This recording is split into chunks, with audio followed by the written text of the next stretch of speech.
Hi, welcome to Ask the Manager. Here we are in the studio anticipating what's going to be happening with COVID and the Delta variant, etc. But we're still in the studio, so we're good, we're vaccinated. What would you like to tell us about COVID? We've definitely seen a marked increase over the last about 4 weeks, maybe 5 weeks. Nothing like the winter, but still quite different than what was happening between the, say, end of April and the middle of July. That's when we noticed the uptick. We're seeing about, on average, 4 to 5 cases a day. So that's really consistent with even a little stronger than kind of the spring of 2020. So more cases than the spring of 2020 on a average daily basis, a lot less than kind of the big surge last winter. I think unscientifically and obviously not medically that if we're able to stay at this level, it's not so bad, but we need to do everything we can to ensure that it doesn't get worse than this and we're not on some rapid progression to another bad winter, because this is about 3 months earlier than we started to see the uptick last year. So yeah, I was so excited to see us get to 0. And 2, I was unfazed. Then we jumped to 5. Then we jumped to 10, and then we went to 19. And this past week was 28. Yeah. And that because I monitor the weekly. I can't wait for the weekly numbers to come out still. So it seems like it's a dramatic spike. Hopefully it'll go down as fast as it comes up. Yeah. That's what I think it happened in the UK. But again, unscientifically, I'm just going by the information I can grab here and there.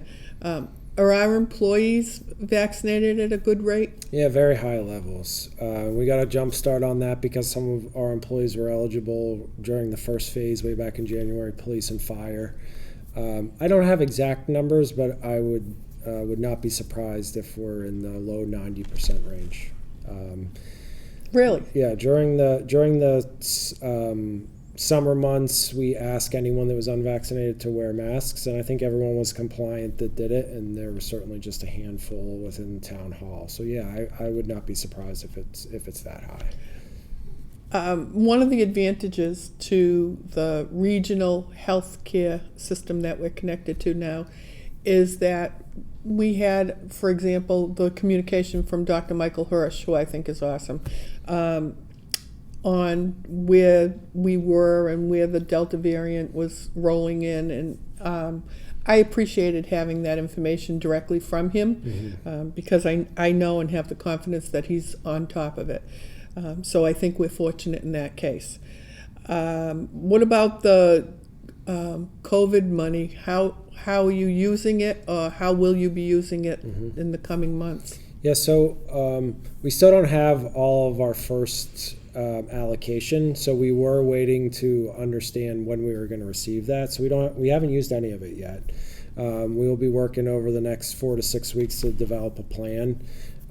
We have all the parameters. We've set up templates, questions. We're going to ask the Board of Selectmen to prioritize the within the 4 general categories that we're allowed to spend the funds on, which includes direct pandemic response, supplemental wages for first responders, water and sewer projects, and of course I'm gonna forget the third one. Broadband projects. I'm going to forget the third. I shouldn't. Anyways. Yeah, but we'll ask them to prioritize that, and then we're going to go out to departments. Actually, revenue loss was the 4th category. Whatever we received or didn't receive from the impact of the pandemic, we're allowed to just replace that revenue. So we'll ask the Board of Selectmen to prioritize that, and then we're going to go out to the departments and all staff and ask them for their project submissions on how we're going to spend those funds to most effectively respond to the pandemic. And I know you'll use it wisely. It's good that we're getting it, but I just hope we have enough to get us through the winter with what's going on how will we be impacted through the winter months? How will the schools be impacted? Because there's a big expense as it relates to cleaning in the schools. Right. I understand that the people that were in charge of the cleaning and whatever work around the pandemic, they're no longer there. Right. So we reduced our physical cleaning within the buildings towards the spring as the numbers went down. There's some signs that shows that, it's not surprising, but we kind of went a little further than we needed to with the level of intensity because it's respiratory and maybe not so much transmission from surfaces. So we ramped back at the end.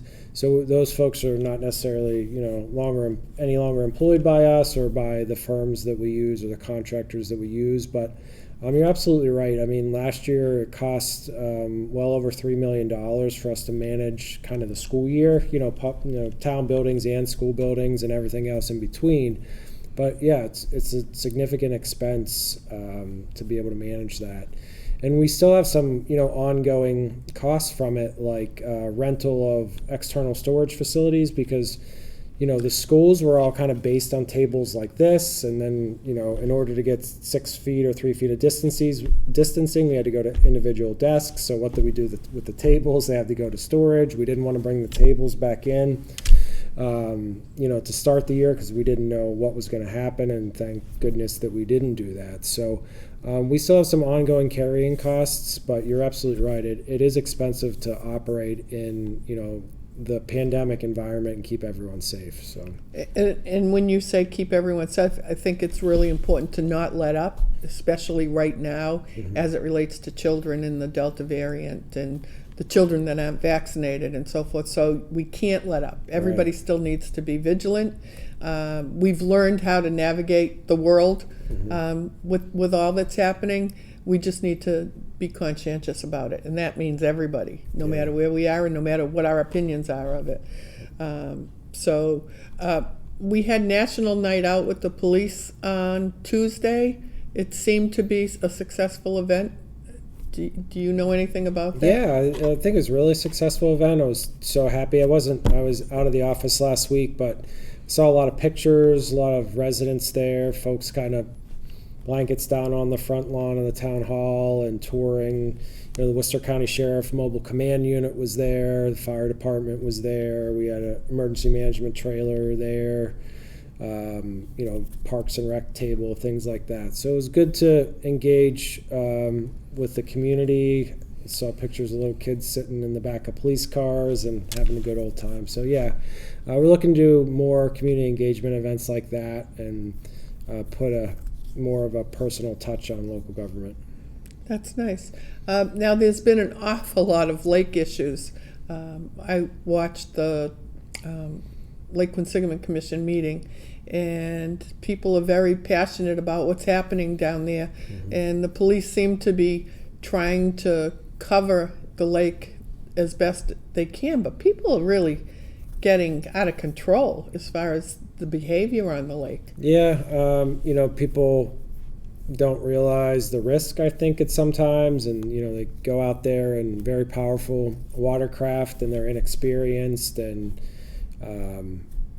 they're younger and wanting to have a good time, but it's a really busy place, and we do struggle even with the task force in place and the extra enforcement activities that we do to try to keep up. And it's a lot of self-responsibility that seems to go out the door once they get on the water for some reason. I don't know why, but yeah, we definitely have a lot of concerns. And, that's some people's backyards. Yes, they may have paid a little bit more for their home to be on the lake, but they did it for the peaceful enjoyment of it. And it's obviously a public space, but, that's where they recreate. So it's definitely a balance that we're trying to find out there.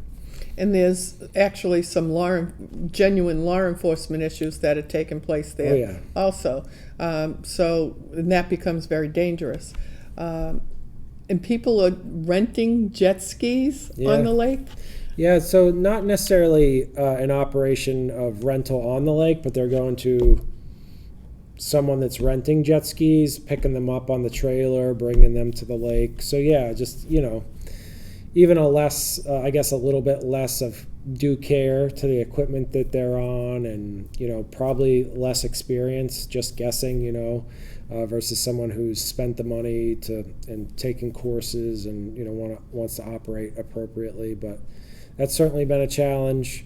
I know the city of Worcester yesterday banned jet skis on Indian Lake, and we're looking for continued partnership and engagement with the city on Lake Quinsigamond to help with the even busier lake that is also in the city as well. And there's more cooperation on the lake with law enforcement There is. between Worcester, Shrewsbury, and environmental police. That's correct. So that brings the number. Although the lake is very busy, the number of police on there is significantly higher, and we have more police officers that are.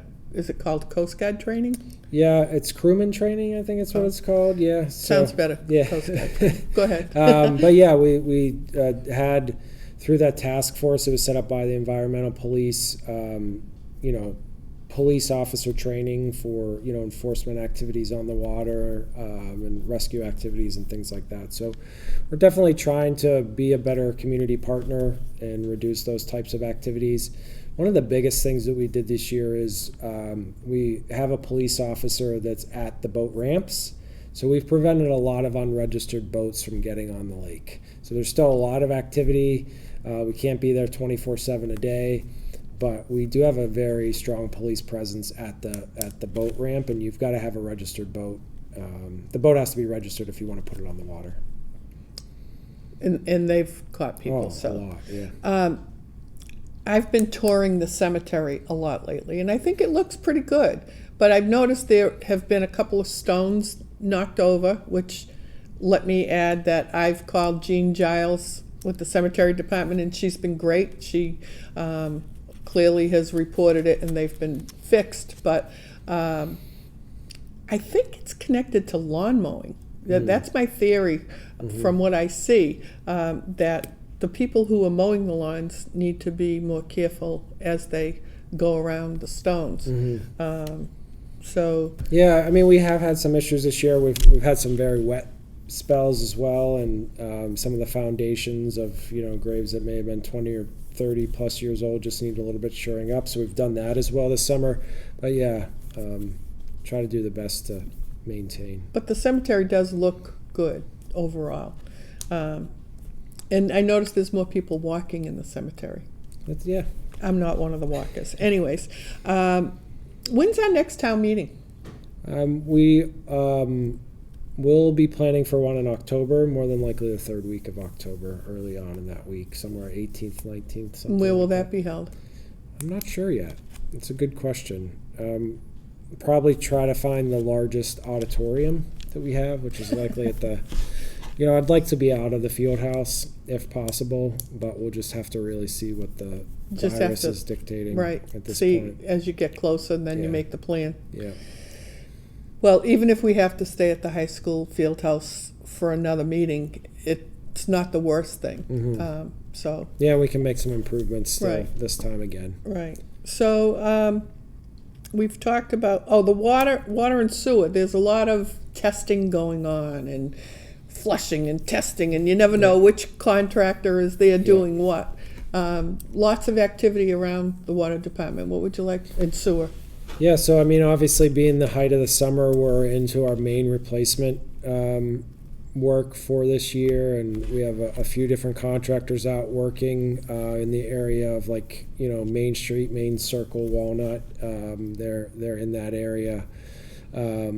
And we also continue to work on our proactive preventative maintenance plan, which is replacing valves. So a lot of this is new. So it shouldn't be new, but it is new. So we're trying to be much more proactive with the infrastructure in and of itself, the valves and things like that. The testing that has been going on most recently is the conclusion of the hexavalent chromium pilot study to see the effectiveness of the removal from the water supply, and now we've begun to look at PFAS and the removal of that and what the various approaches will be able to take to reduce those contaminants from the water. So there's definitely a lot going on. I can tell you the water quality as far as brown water is night and day compared to what it was, even last summer.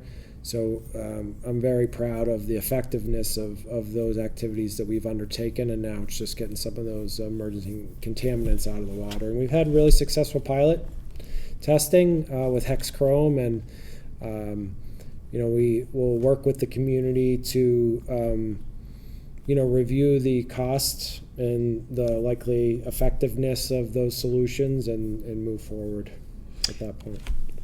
For people to understand, back to as far back as when Mr. Carney was retiring.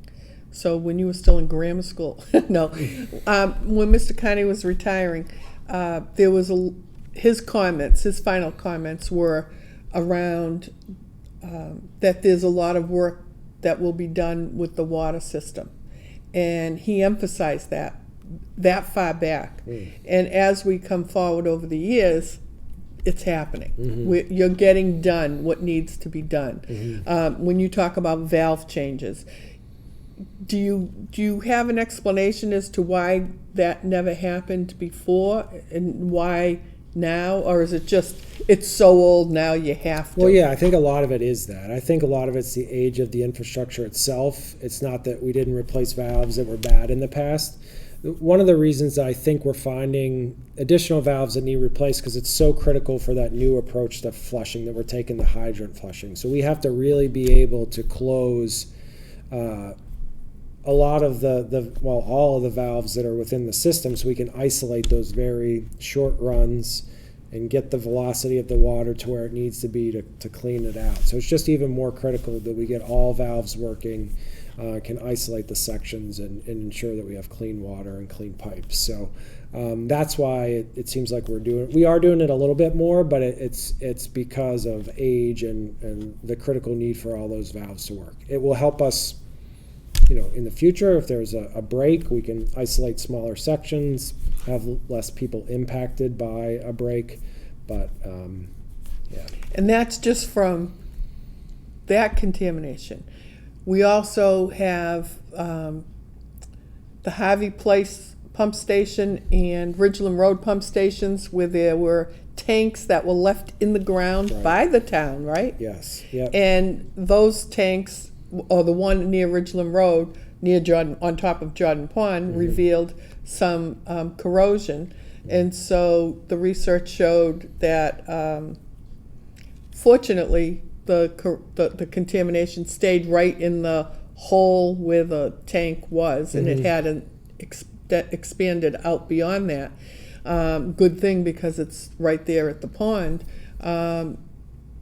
Why would they just leave tanks in the ground? I mean, here they were with all these rules for gas stations, and everyone else had to remove their tanks, but yet we had two in critical areas. Yeah, I mean, this was part of the tail end of that mandatory removal with DEP. I know it sounds silly, and it probably is silly, but those tanks were put in the ground in those two particular areas during like the energy crisis, and so there are these massive tanks that they thought, we'll put this in there as a backup fuel supply. So they're really never used. They were probably filled one time, both. Right. And somewhat forgotten about. You get 20 or 30, in some cases, almost 50 years removed. It's like out of sight, out of mind. There's probably not a tank right there over a water body. And but further investigation and due diligence, we, found the tanks and removed them. And the contamination is reportable at a reportable level, but it's all able just to be removed with soil removal and then backfilled and things like that. And what did that generally cost us? Well, so I think the overall project to remove the tanks, we did it all together. It was about $150,000, and that included one at Oak Middle School and the high school.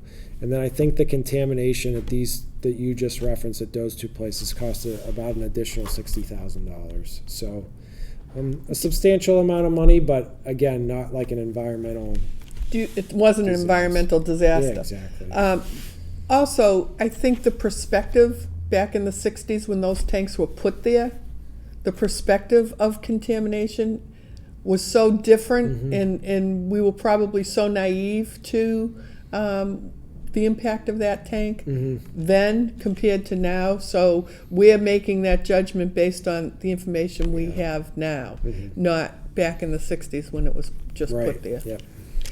One thing that comes to mind, like, it really eats at me that we have a beautiful library, so it's not a criticism of that, but that we had to knock down a building that was built in the 80s, but left up the building that was hundreds of years old, but that we had to knock that one down, and it was insufficient and not good. And we were concerned about the weight of books in that room, and you hear about that at the UMass Amherst Library, that the books and the weight. And then you hear of what the building collapse that took place in Florida.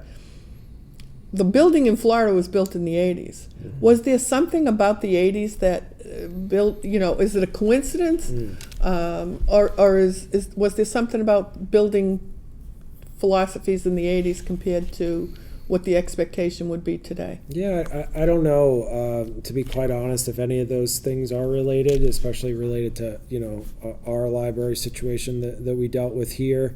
I don't know if it was like kind of a low bidder type thing, because, for a while in government that was, what we had to follow, and there were really no quality judgments that were able to be made kind of in those earlier days of government regulatory control. So certainly that's not the case in Florida. That's just a certain tragedy, but those things make my heart skip a beat, because as oftentimes I hear people complain about our regulators and our oversight officials and why are they making me do this, and that beam is crazy, or why do you really need to inspect that before I backfill it. That, again, my heart skips a beat when you see something like that, because then what happens, they come back and say, well, what was the local government doing? Why didn't you know this was going to happen? Why didn't you move those people out 2 days? It's just a constant blame game. And so whether it's when we croak over the expense of the water regulations nowadays, any of the environmental regulations, the construction, it all makes sense if you look, these things really can happen. So, we're wiser, but yet clearly hundreds of years ago they were smart enough to build it the right way. But, government just has to be vigilant on those types of things. And always make the right decision. So is the case closed with the Ridgeland Road tank now, the soil and all of that? We have ongoing monitoring requirements, wells, but the contamination has been removed. And we can stay on water with the E. coli in the ponds and the E. coli at all the different ponds that had to be closed. That's clearly just from the rain, isn't it? Yeah, it's always raining geese. Yeah, it's always a battle, right? Whenever we have high amounts of rain, it washes things into the water bodies. When we don't have enough rain, it becomes stagnant, and we get that blue-green algae that's such a problem. So a lot to do with the temperatures and things like that. So it's going to be something that we deal with every summer. Are they all open now? Everything's current status, yeah. It's been so all the waterways are open. A few weeks since we've had rain or too much heat. Well, enjoy it fast because the heat wave's back. Have we had storm damage? We have. In the month of June and early July, I think, DPW is in quite frequently, trees down here and there. Was it the last selectmen's meeting in late July? We had a pretty good thunderstorm that rolled through that Tuesday evening. Crews came in that evening.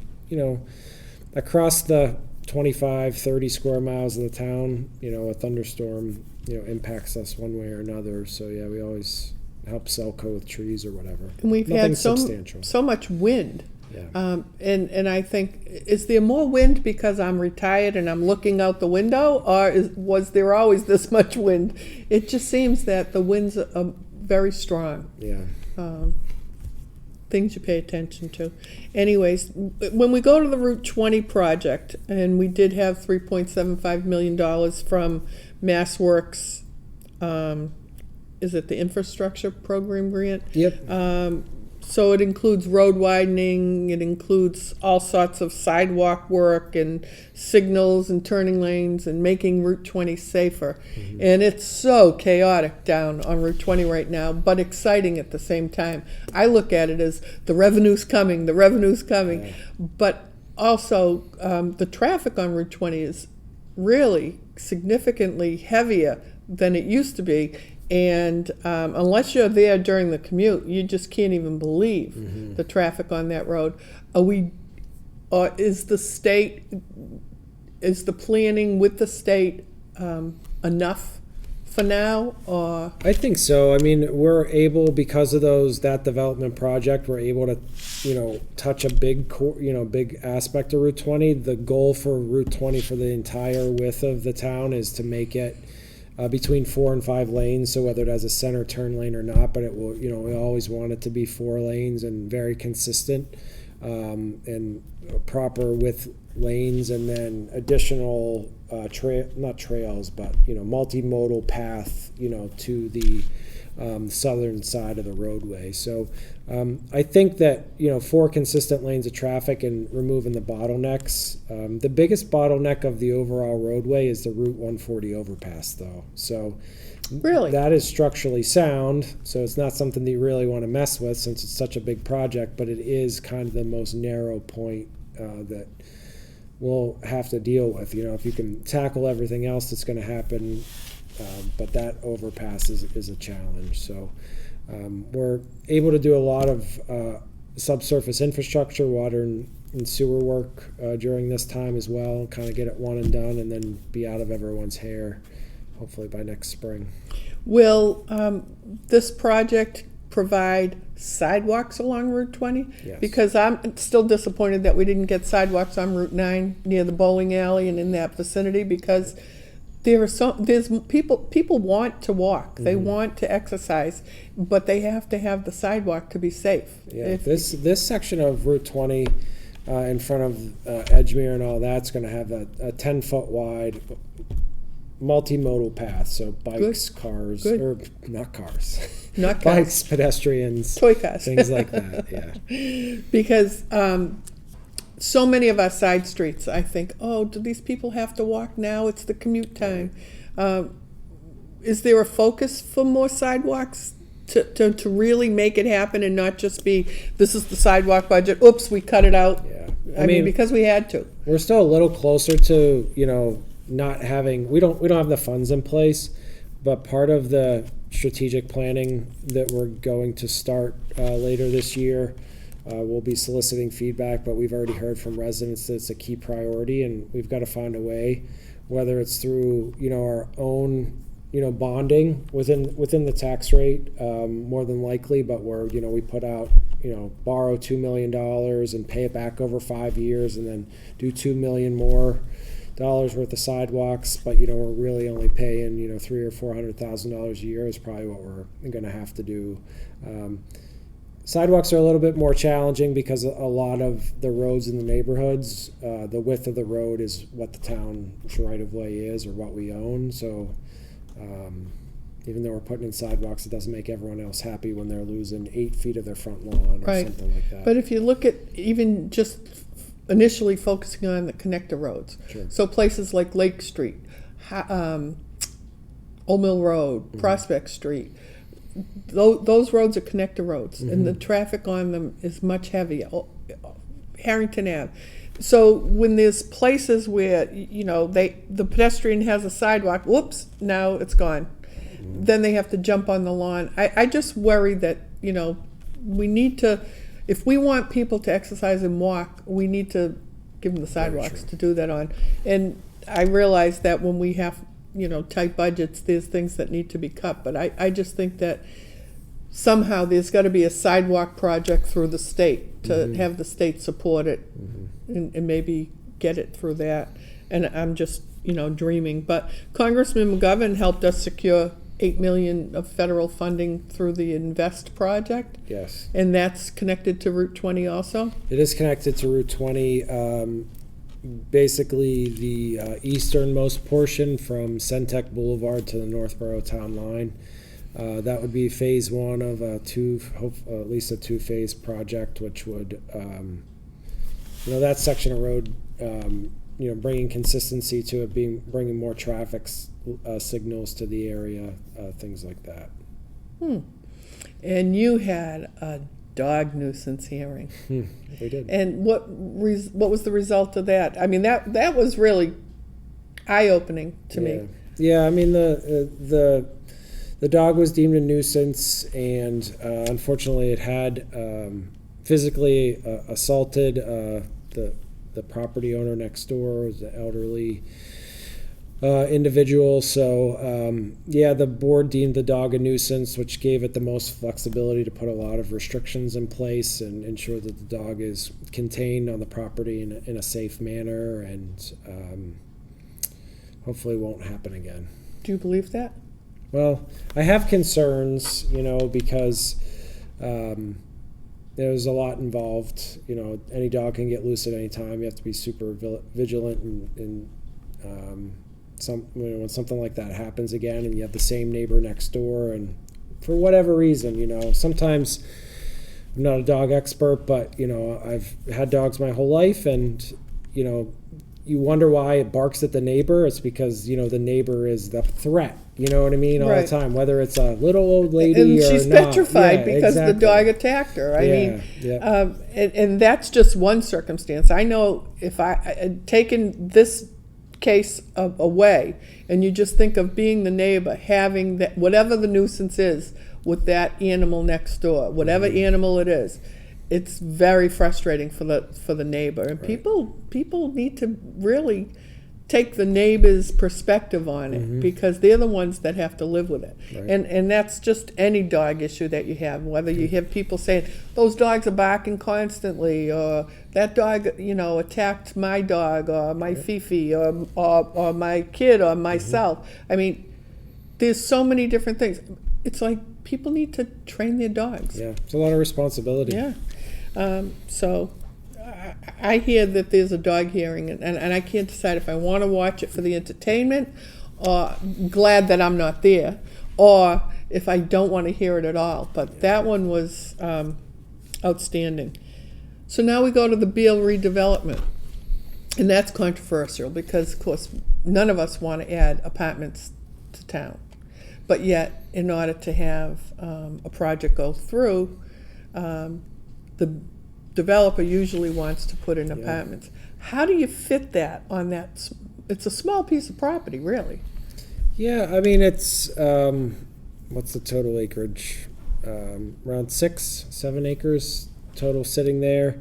I think that, with a modest number of apartments, and I say modest in comparison to like a Lakeway Commons project, it'd be like a quarter of that size. Unfortunately, that's how the economics of these projects work. If you let the market kind of play its hand, it would just be 100% residential. But, since we control the property, we've asked for a certain amount of retail space, and there's such a risk in the retail market. Everyone, I think, still has the idyllic town center. I'm going to walk by a shop, I'm going to stop in and browse, and it's going to feel really good on a Saturday, right? But everyone just goes to their phone and buys something, from an app, right? Exactly. So there's inherent risk. And boy, that's easy. Yeah, in the marketplace, because those retail spots they don't stay occupied. But do we even have the space for those retail spots? Whether it's with the existing property, I mean, do we have the parking? Do we have? We all want that beautiful little. Let's walk through the center of town, but. Do we have? Is it a reasonable expectation to have that there? Yes. And then add Beale redevelopment on top of it. Well, so the Beale redevelopment in and of itself has, retail space within it and sufficient parking. And when I say sufficient parking, it's not only parking just for their own retail and apartments, but it would also, according to zoning, have additional general municipal parking where individuals would be able to park there and then access other shops and locations within the town center. But yeah, we're certainly Parking is a challenge. We did the parking study a couple years ago. It identified more publicly available parking spaces than you'd realize. So we're still moving forward with our wayfinding sign initiative. And the Board of Selectmen actually heard a follow-up presentation on the local rapid recovery program, which is a COVID initiative of the state, where wayfinding was highlighted again as a critical need to identify that parking and get more people in the downtown area. The other thing that comes along with town center redevelopment is bodies, right? So having those 50 apartments which are proposed, you'd have about, say 65 or so additional people there that's where they live, and they would be more likely to access the retail shops and create vibrancy in the downtown area. So it does work hand in glove. And then the other part to that is that 140 goes through the center of town, and the traffic, with the timing of the lights, moves through there faster than you want with pedestrians in that area. So there'll be all sorts of issues, and I give the selectmen a lot of credit for trying to do the right thing and trying to make it the best it can be. And it's bigger than what a selectman can really spend time doing. But they've hired a developer or someone to, is it through the state? What's that? Someone to help the selectmen work through this? So it's kind of a real estate / urban planner, real estate expert, urban planner. It's a firm called Landwise, and they've worked through mass development and kind of in helping us put together proposals or the RFP to get us through the RFP process. And now we've re-engaged with them to help analyze the financial pro forma and say, what's real, what's not. I'm not an expert or able to look at a private pro forma of a developer and say, yeah, you're charging the right amount of rent for that 1-bedroom unit, and that's going to, just break even, or you're going to make additional profits. And the selectmen haven't spent a lot of money to do this. No, I mean, what is it, about $5,000? That's what's come out of pocket so far. We've received grants from mass development that would, some of it, we'd have to pay a portion of it back once the property is sold, if it is ever sold, but it's really only if we get the economic benefit do we have to, pay anything out of pocket. So it's a really good deal. And there's only one developer proposing a project? That's right. There was only one response to the RFP, which is... You only need one good project. Yeah, exactly. So is it a good, is it something that is exciting? Yeah, I think we're still trying to get a little bit more excited, to be honest with you. It's a really good development company. They do have a strong track record. It's always a balance, right? Because, if you own that lot privately, your likely goal, not you, it wouldn't be yours, but your likely goal as a private owner of a property is to make as much money as possible. And you sign the deed and you don't look in the rear view mirror. Well, we have the unenviable position of being judged on who we sell it to, what they do with the property, and what someone thinks about it 15 years from now. So it's a tough position to be in, or it's just not a normal position to be in for a real estate transaction. So that in and of itself kind of, we said we want retail. And like I said before, if you just sold it to someone privately, they would just put in all apartments, as many as they could. That we said we want this amount of retail. So that kind of keeps some people out of the marketplace, and they're not going to bid on it and deal with the government and all of our intricacies. And when will we hear what the plans, or what the possible plans are? Within the next 6 weeks. Yep. And why do we have to wait? Well, we're in kind of there was a presentation to the Board of Selectmen at the end of May. They identified they did an overview of their original concept plan. The board has asked them to make some further considerations on things that they would like to see improved, kind of even before bringing it back in and then getting public comment on it. So we're still in that intermittent phase where we're saying we don't even want to bring this back to the public if you're not willing to make these changes. So we're having those conversations right now with that consultant to make sure that we're getting the best business deals possible. And then it's going to become a discussion about design and lot use and things like that. if we skip back to Edgemere for a minute, when will we know what stores are going in besides that's a really good the question. grocery store? Because that grocery store is going to bring a lot of people, at least initially. Yep. There's going to be a flood of people from the area that want to get in there to shop. But I wonder what other stores are going to be there. And I keep trying to visualize how that's going to actually lay out, because there's that piece right behind the traffic light as it is right now. And I think they could actually add stores there too. Yeah, that's going to stay, I think, within the non-development, kind of the buffer zone area with closer to the water. But I'm not sure on the timing of it. You know, when Lakeway project was going through, you know, there's some anchors that kind of, like Whole Foods, obviously, so it's a little bit different. So, you know, they commit really early, but then, you know, sometimes we get like a 2-week notice that, hey, company ABC just signed a lease and they're going to be moving in. So there's not as many spots as the Lakeway redevelopment, but sometimes it's not a whole lot of advance notice. I don't even know what the developer has done as far as securing all their tenants, or how many at this point. Is it the same developer that did the Market Basket area in Hudson? I'm not sure. I believe that, you know, Market Basket as an entity uses the same kind of group with them at all places. I look at the stores that are there and I think, now which stores would I like to shop at in Shrewsbury? Right. So it'll be interesting, but we're all anxiously waiting to hear that. Now, it's mosquito time. And have we had any issues in town yet? No, nothing in town yet. There's been a few mosquitoes that have been positive for West Nile virus, which is the better of, you know, we have West Nile virus and Triple E. Triple E is the greater concern.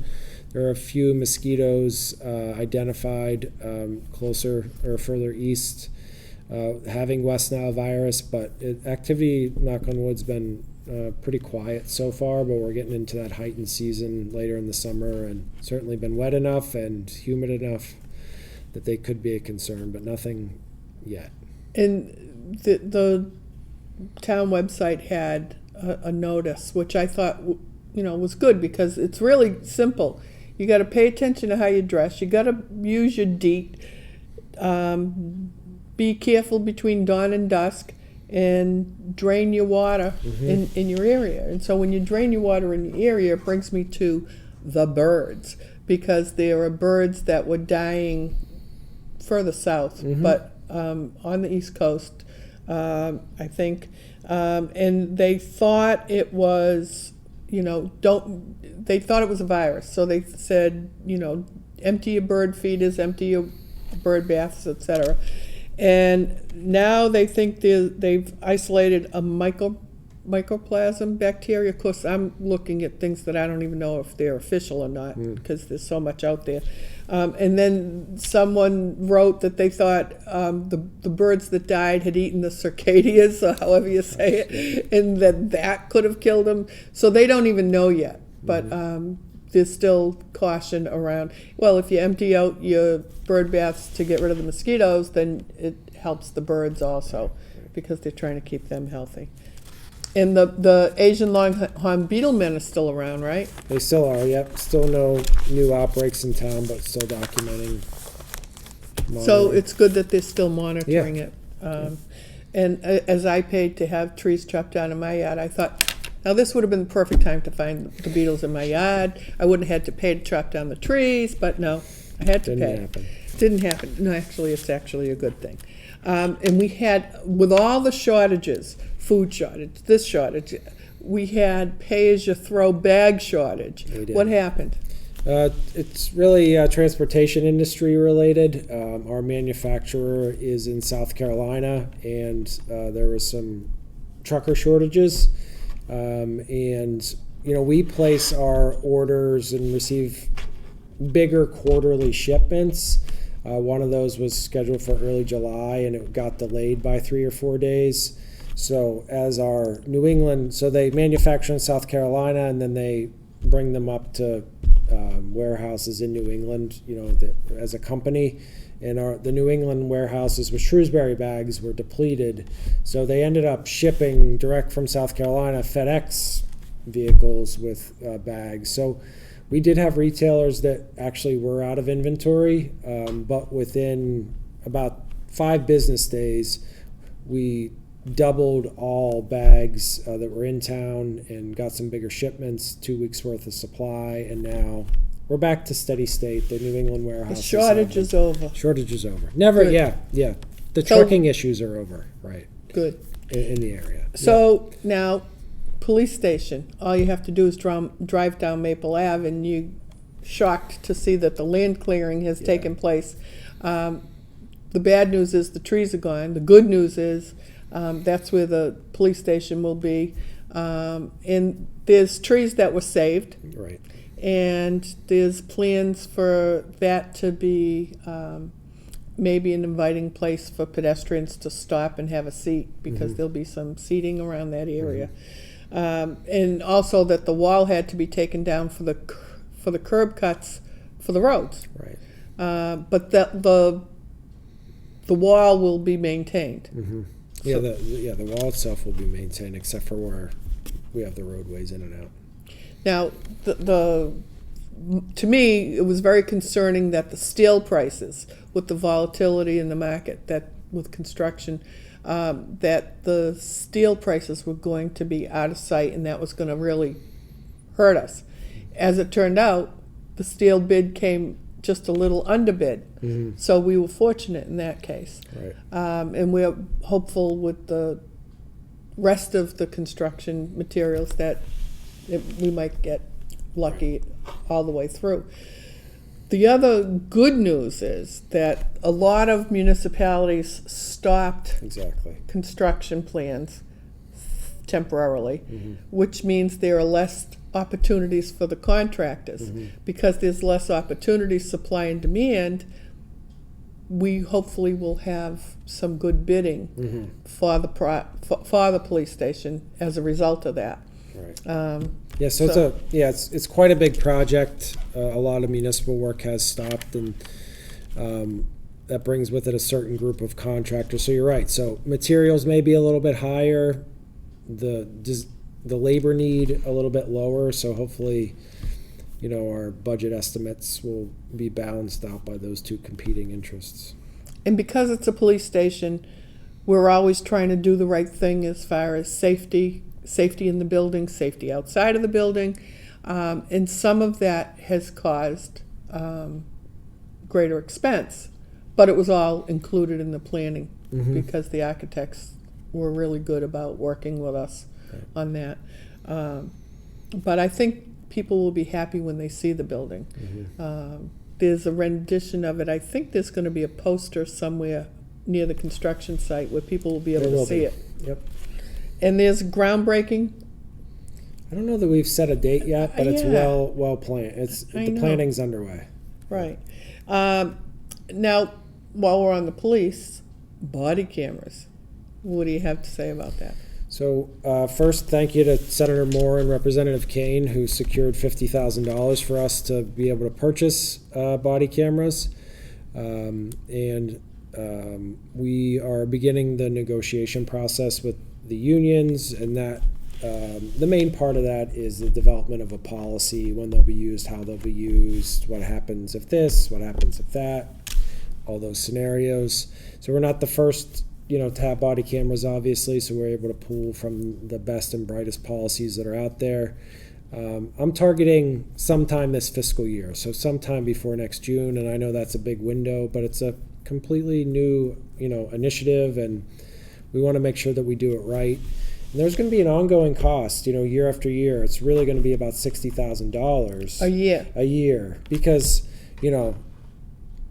there are being some tough situations, right? So there'll be we're going to basically lease. It's going to be a service. We're not going to own a body camera and then have to spend $5,000 to replace it. Well, the benefit we'll get is just like, we'll always have 2 to 3 year old cameras, 2 to 3 year old chargers that'll allow the best upload. We'll have to have subscription to a cloud platform, because it's a lot of video, certain video. Who manages that, the IT part of it? Well, we'll have a sergeant that's directly responsible for the program, that will then turn that into the documentation that needs to go to court, or responding to the public records request, or whatever it is. So it's really a whole program, and it needs to be considered an ongoing cost to the town versus we're going to buy cameras and then 10 years think about replacing them. So the management part of it will be more than $60,000 in the end. Right. Yeah, it's a whole new sergeant's position, administrative base sergeant, that will do body cameras and then general policy. So it'll be a whole new position that is included in this year's budget. And we have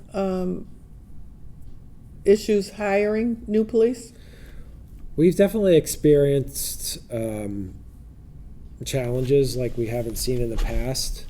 There's a civil service list that comes out once a year, every 2 years, and we're getting towards the end of that list, and we have been able to make very good selections still, and I just signed off on paperwork for 3 additional officers to go to academy. 2 of them are female, so we're super happy about that, and try to just do our best. But we did run into a rough patch where we had some individuals that didn't make it through the academy, or we were a lot further down the list. We normally take the top 3 for the one position that you have, but obviously it was a tough time for the public perspective or the PR aspect of policing, but we still know that there's individuals interested in a very rewarding law enforcement career, and we have available positions that we'll be looking to fill in the coming months. And selectmen and policies. Now, I know things change, but I can't wrap my head around how selectmen have to have policies when there's 5 elected individuals from 5 separate constituencies, and tomorrow you could have other people in those seats.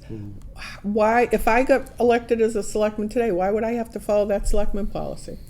Yes, there's certainly always an opportunity to change that in the future. This sitting board with some of the requests mainly that were coming in from the public to designate this, designate that, do this, do that.